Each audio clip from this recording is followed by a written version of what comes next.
আমাদের বাড়ির বিয়ের আর একদিন বাকি। তো hello guys, welcome to my another blog. এটা হচ্ছে আমাদের বাড়ির বিয়ের একদিন আগের ভিডিও, যেখানে দেখতে পাচ্ছ রাস্তায় লাইট লাগানো শুরু হয়ে গেছে। তো সেদিনকে ইতি মেহেন্দি পড়ছিল, ব্রাইডের পাত্তা নেই, কিন্তু ব্রাইডের বোন বসে পড়েছে মেহেন্দি পড়তে।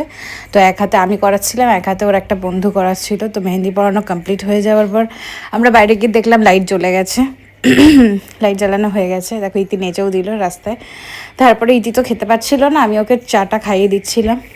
তারপরে আমি সেদিন অনেক কাজে ব্যস্ত হয়ে গেছি, আমি ভিডিও করতেই ভুলে গেছি। তো এটা হচ্ছে বিয়ের আগের দিন, দিয়ার বিয়ের আগের দিন। তো সকালবেলা উঠেই ও চলে গেছিলো মন্দিরে পুজো দিতে। তারপরে ওর এখনও কিছু কেনাকাটা বাকি আছে, সেটা করতে গেছিলো। তারপরে আমি ওকে মেহেন্দি পড়াতে বসিয়ে দিয়েছিলাম। মেহেন্দি পড়তে পড়তে এত ক্লান্ত হয়ে গেছে ও শুয়ে পড়েছে। তারপরে হলো ওর আইব্রো ভাত। তো আইব্রো ভাত খাওয়ার পর মানে ও আইব্রো ভাত হওয়ার পর ও বসে পড়লো নেল করতে। আমি চলে গেছিলাম কাকিমার পার্লারে আমার কিছু ট্রিটমেন্ট করাতে। তো আমার সব কিছু করানোর পর তারপরে চলে গেলাম ওকে নিয়ে শাখা পরাতে। তো আমরা গেছিলাম ময়দানে শাখা পরাতে, দেখতেই পাচ্ছ টোটো করে গেছি সবাই মিলে।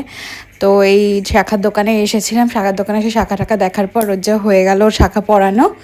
তো শাখা টাকা পরিয়ে আমরা বাড়িতে গেছি। বাড়িতে গিয়ে গেছিলাম ওর যেখানে ক্লাবটা আছে, যেখানে ওর বিয়েটা হবে, তো ওখানে ডেকোরেশনটা দেখতে।